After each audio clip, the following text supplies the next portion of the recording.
India আর বাকশালীরা লাফাইতেছে, বামেরাও লাফাইতেছে। পাকিস্তান থেকে বেলুচিস্তান নাকি আলাদা হয়ে গেল, পাকিস্তান থেকে আর এক বাংলাদেশ নাকি জন্ম নিতেছে। ওদের আনন্দের আর সীমা নাই। পাকিস্তান আবার ভাঙতেছে, দুর্বল হইতেছে। এরা বেলুচিস্তানের প্রেমিক হয়ে গেছে একেবারে। আর জানেন তো ৭১-এর ২৫শে মার্চ বাঙালিদের উপরে যে পাকিস্তানের ব্যাটালিয়ন ঝেপে পড়েছিল না, সেই অপারেশন সার্চলাইট নাম নিয়ে, এটা ছিল বালুচ রেজিমেন্ট। তাও এদের বালুচ প্রেম আকাশে তুলেছে।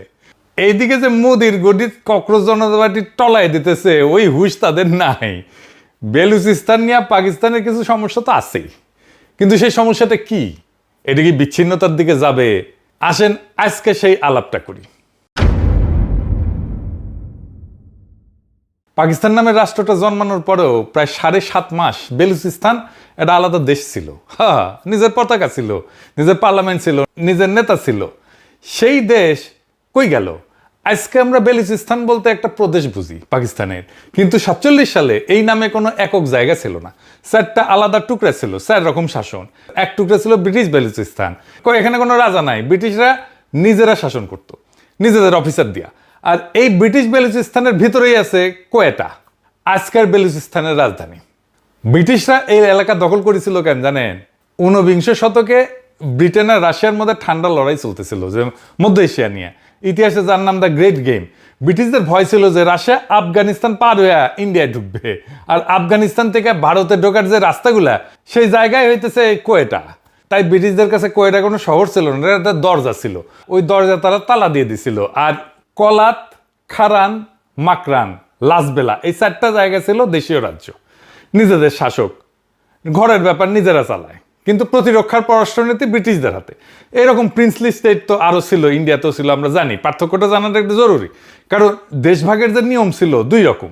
ব্রিটিশরা যে জায়গা নিজেরা শাসন করতো সেখানে ভোট দিছিল, আর দেশীয় রাজ্য হলে শাসকের সিদ্ধান্ত। তাই বেলুচিস্তান ৪৭-এ ভোট হইল ব্রিটিশ বেলুচিস্তানে। কোয়েটা সহ এলাকা ভোট দিয়া পাকিস্তানে চলে গেল। আর বেলুচিস্তানের সবচেয়ে বড় এবং প্রধান রাজ্য ছিল কলাত। শাসকের উপাধি ছিল খান। কলাতের খান মীর আহমেদ ইয়ার খান পাকিস্তানে যোগ দিলেন না, স্বাধীনতা ঘোষণা করলেন। মজার ব্যাপার কি জানেন? যে এই কলাতের আইনজীবী ছিলেন জিন্নাহ নিজে। ৪৬ সালে ব্রিটিশদের সামনে কলাতের সার্বভৌম মর্যাদার পক্ষে যুক্তি দিয়েছিলেন জিন্নাহ নিজেই। এখন কলাতের অবস্থাটা দেখেন, তার উত্তরে ব্রিটিশ বেলুচিস্তান, ভোটে পাকিস্তানের। তার 3 পাশে খারান, মাকরান আর লাসবেলা, শাসকরা পাকিস্তানে যোগ দিয়ে দিচ্ছে। খান মাঝখানে স্বাধীন, কিন্তু চারিদিকে পাকিস্তান। গোয়াদার তখন ওমানের ছিল, এটা বেলুচিস্তানের না। পাকিস্তান ওইটা কিনে নিছে ১৯৫৮ সালে, টাকা দিয়ে কিনে নিছে ওমানের কাছ থেকে। এমন অনেক জায়গা, অনেক রাষ্ট্র আর এক রাষ্ট্রের কাছ থেকে কিনে নেয়। মানে যেমন আলাস্কা কিনে নিছে আমেরিকা, রাশিয়ার কাছ থেকে। মানে বেলুচ কখনোই ঐক্যবদ্ধ ছিল না। আর খানের কর্তৃত্ব সব বেলুচ সর্দার মানতও না। তো পাকিস্তানের স্বাধীনতার পরে জিন্নাহ ১৪ আগস্ট ১৯৪৭ থেকে ১১ মার্চ ১৯৪৮ পর্যন্ত খানদের সাথে দফায় দফায় আলোচনা চালাইছেন যে পাকিস্তানের কাঠামোর ভেতরে স্বায়ত্তশাসনের প্রস্তাব নিয়ে কিভাবে এটা ম্যানেজ করা যায়। তারপর ২৭শে মার্চ ১৯৪৮ পাকিস্তান সেনাবাহিনী দেয়া কলাত ঘিরে ফেলে। সব মার্চ মাসে সব গ্যাঞ্জাম ওদের। বাংলাদেশেও, পূর্ব পাকিস্তানেও ২৫শে মার্চ, ২৭শে মার্চ। তো যাই হোক, খান পাকিস্তানের অন্তর্ভুক্তিতে সাইন করে দেয়। তার ভাই প্রিন্স আব্দুল করিম এটা আবার মানে না, সে পাহাড়ে চলে যায়, বিদ্রোহ করে। তারপরে কি হইল? তারপর থেকে আজ পর্যন্ত 5 বার বড় বড় বিদ্রোহ হয়েছে। ৪৮, ৫৮, ৬২, ৭৩, ২০০৩। আর ২০০৬ সালে এমন একটা ঘটনা ঘটলো যেটা আন্দোলনের চরিত্রই বদলাই দিল। নবাব আকবর বুকতি, উনি কে ছিলেন এটা বোঝাটা জরুরি। আসেন এটা বুঝে দেখি। ইনি খুব গুরুত্বপূর্ণ চরিত্র, এবং এইখানে গ্যাঞ্জামের শুরু। উনি ছিলেন সোহরাওয়ার্দীর মতো একটা ক্যারেক্টার। সোহরাওয়ার্দীকে মুসলিম লীগ থেকে বের করে দিছিল, কিন্তু এর ফলে কিন্তু পাকিস্তান ভাঙছে, পুরো পাকিস্তান আলাদা হয়ে গেছে। আমি এটা নিয়ে একটা এপিসোডও করছি। একই ঘটনা ঘটছে বুকতির সাথে।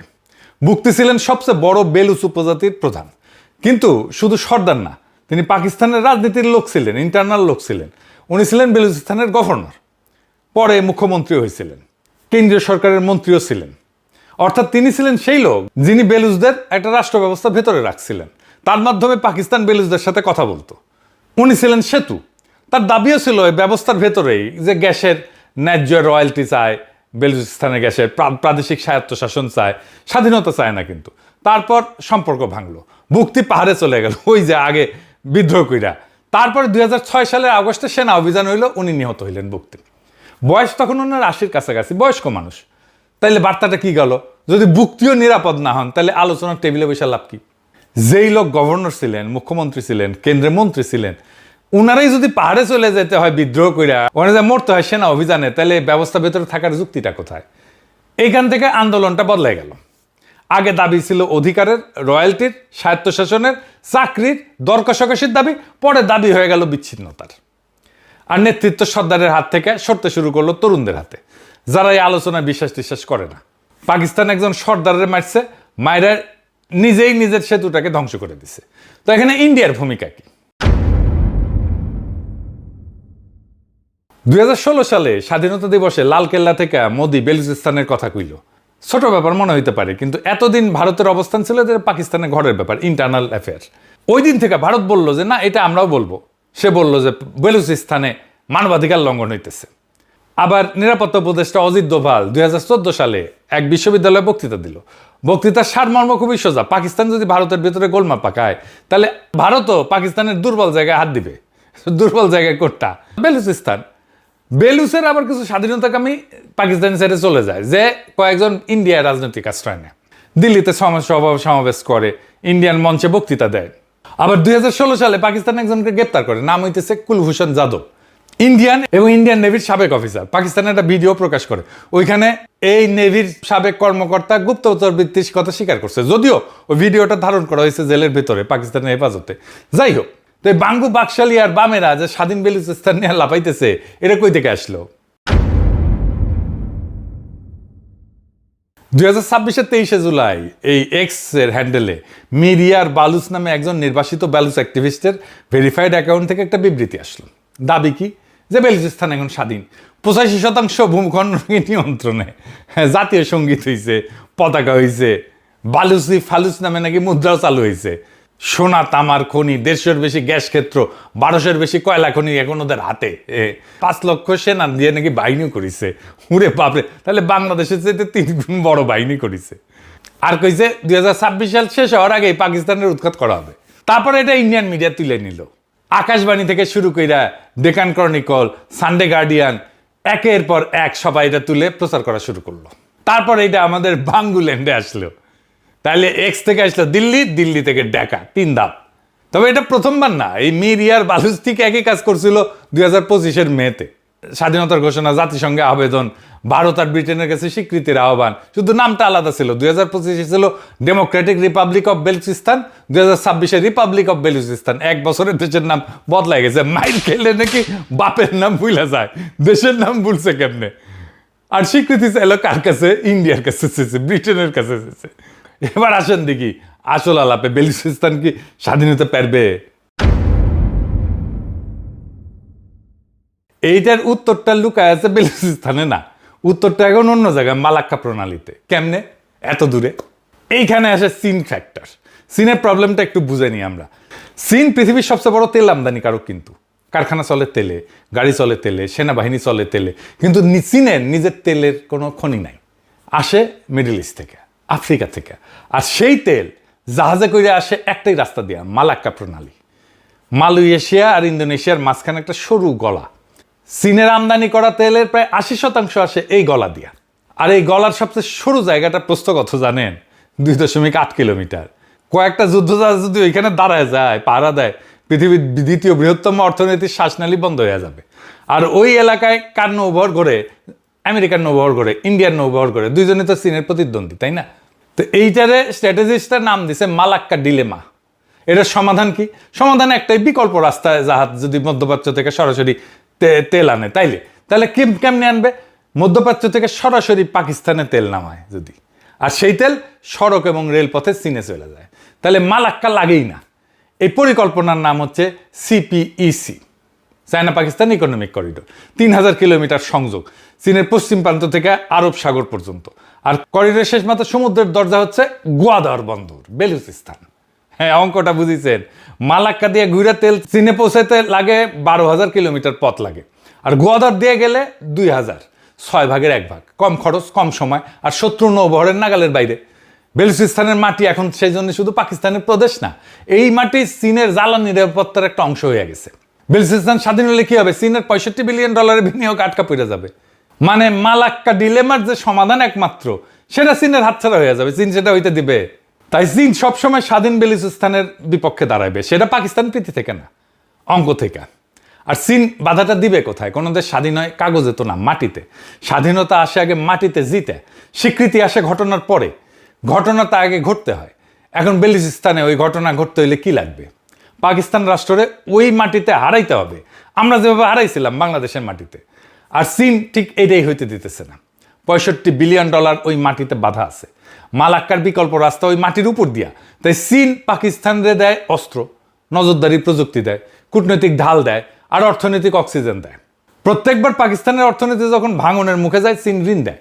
প্রত্যেকবার যখন বেলুচিস্তানে অভিযান লাগে, অস্ত্র লাগে, সেটা চীন দেয়। তাহলে বেলুচদের লড়তে হয় পাকিস্তান সেনাবাহিনীর সাথে, কিন্তু ওই সেনাবাহিনীর পিছিয়ে দাঁড়ায় আছে একটা পরাশক্তি, যার নিজের তেলের রাস্তা ওই মাটির উপর দেওয়া যায়। এটা কোনো কূটনৈতিক বাধা না, এটা একটা স্ট্রাকচারাল বাধা। আবার এই চাইনিজরা সাথে এই প্রজেক্টে বিদ্রোহীদের একটা নতুন ক্ষমতা দিছে, এর সাথে সেই ক্ষমতাটাও হয়ে গেছে বিদ্রোহীদের জন্য নতুন ফাঁদ। কেমনে? 2015-র আগে বেলুচ বিদ্রোহীদের অবস্থা কি ছিল? তারা লড়তো পাকিস্তান সেনাবাহিনীর সাথে, সেনা চৌকিতে হামলা করতো, পাইপলাইনে উড়াই দিত, রেল লাইন কাটতো। আর সেই খবর বেলুচিস্তানের বাইরে কেউ জানতো না, আমরা জানতাম না। পাকিস্তানের ভিতরের একটা প্রদেশে গোলাগুলি একটা আন্তর্জাতিক মিডিয়ার কাছে কোনো খবরই না।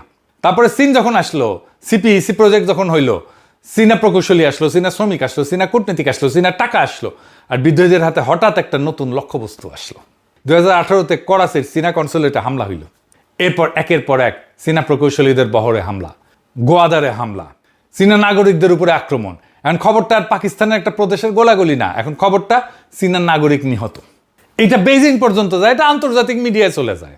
এখন বেলুচিস্তান লিবারেশন আর্মি, ওদের যে সশস্ত্র গ্রুপ, ওদের হাতে এমন একটা কার্ড আসলো যা আগে কোনোদিন ছিল না। তারা এখন একটা পরাশক্তিরে ব্যথা দিতে পারে, কিন্তু ওই কার্ড দিয়ে স্বাধীনতা কেনা যায় না। কেন? বিদ্রোহীরা মনে করে যে চীনরে যথেষ্ট ব্যথা দিলে চীন পিছিয়ে যাবে, বিনিয়োগ তুলে নেবে, পাকিস্তানের উপর চাপ দেবে সমঝোতার জন্য। কিন্তু বাস্তবে উল্টাটা ঘটে, চীন সরে যায় না। কারণ ওই মালাক্কার বিকল্প রাস্তা তো একটাই, ওইখান দিয়ে। তাহলে চীন কি করে?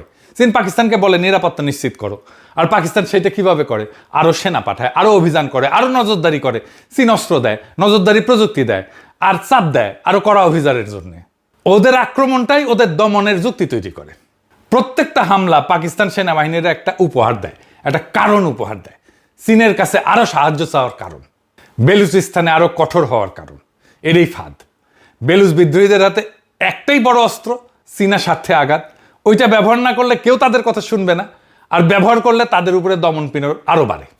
যেইটা তাদের একমাত্র ক্ষমতা, সেটাই তাদের একমাত্র শৃঙ্খল হয়ে গেছে, একেবারে মাংকি চিপা।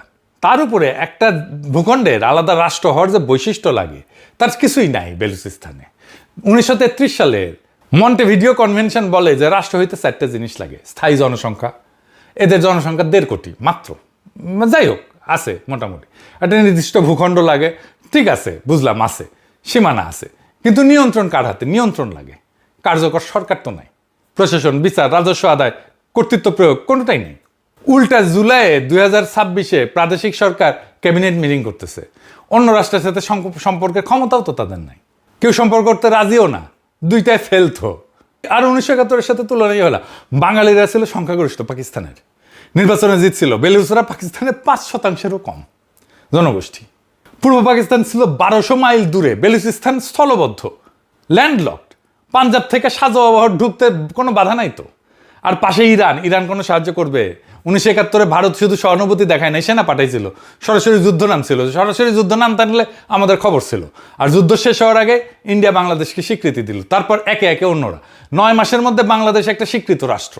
অ্যান্ড বেলুচিস্তানের দিকে তাকান, একটা রাষ্ট্র আজ পর্যন্ত স্বীকৃতি দিচ্ছে, দেয় নাই। না চীন, না ইরান, না আফগানিস্তান, না আমেরিকা, এমনকি ইন্ডিয়াও না। সেনা তো দূরের কথা, কথা বলা আর স্বীকৃতি দেওয়া এক জিনিস না। কথা বলা সস্তা, স্বীকৃতি দিলে দায় নিতে হয়। তার উপরে দেখেন 71-এ কার সাথে, বাংলাদেশের কার সাথে কথা বলতে হবে? একটা দল ছিল তো, আওয়ামী লীগ ছিল, একটা নেতা ছিল, একটা প্রবাসী সরকার ছিল, যার ঠিকানা ছিল, মন্ত্রী ছিল, রেডিও ছিল, একটা সেনাবাহিনী ছিল। যে কোনো দেশ চাইলে জানতো কার হাতে চিঠি দিতে হবে। এখন বেলুচিস্তানে কার হাতে চিঠি দিবে?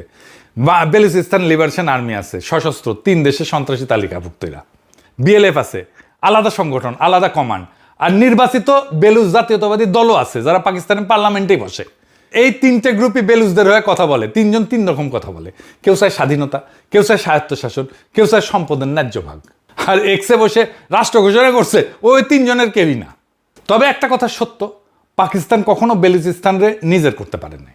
78 বছর 5টা বিদ্রোহ হয়েছে, দেশের আয়তনের প্রায় 44% একটা প্রদেশ যেখানে রাষ্ট্র এখনো সেনা ছাড়া ঢুকতে পারে না। 2 পক্ষই হাঁটতেছে ওইখানে। আর এই হাটটাই পাকিস্তান রাষ্ট্রের আসল পরিচয়। দেশের 1/3 বেশি এলাকার মানুষরে নাগরিক হিসাবে না একটা সাবজেক্ট হিসাবে শাসন করে। পাকিস্তানের শাসক মহাবেকুব সবসময়, হিস্টোরিক্যালি। এই বেকুবি করছিল তারা 1971-এ, সে বেকুবি থেকে এরা কিছু শেখে নেয়। বেলুচিস্তান বিচ্ছিন্ন হবে না, কিন্তু সেটা অগ্নিগর্ভ হয়ে থাকবে কেন? এতদিনে একজন নেতা এটাকে শান্ত করতে পারলো না কেন? না পলিটিক্যালি না স্ট্র্যাটেজিক্যালি। পাকিস্তান দুর্বল হওয়া মানে এই অঞ্চলে ভারতের শক্তি বৃদ্ধি, সেটা তো আমরা চাই না। তাই আমরা চাই না পাকিস্তান দুর্বল হোক, কিন্তু আমরা এটাও চাই না পাকিস্তান বেকুবি করুক। বেলুচিস্তানে শান্তি আসতে হবে, তারা তাদের ন্যায্য অধিকার পাইতে হবে। সেনা দিয়া বেলুচিস্তানকে যেন শাসন করতে না হয়, তেমন রাজনৈতিক সমাধান আসুক, আমরা এই কামনা করতে পারি। আর বাঙ্গু বাকশালী বামেদের বলি চিল্লাইয়া মার্কেট পাওয়া যায় না, আর শকুনের দোয়ায় গরুও মরে না।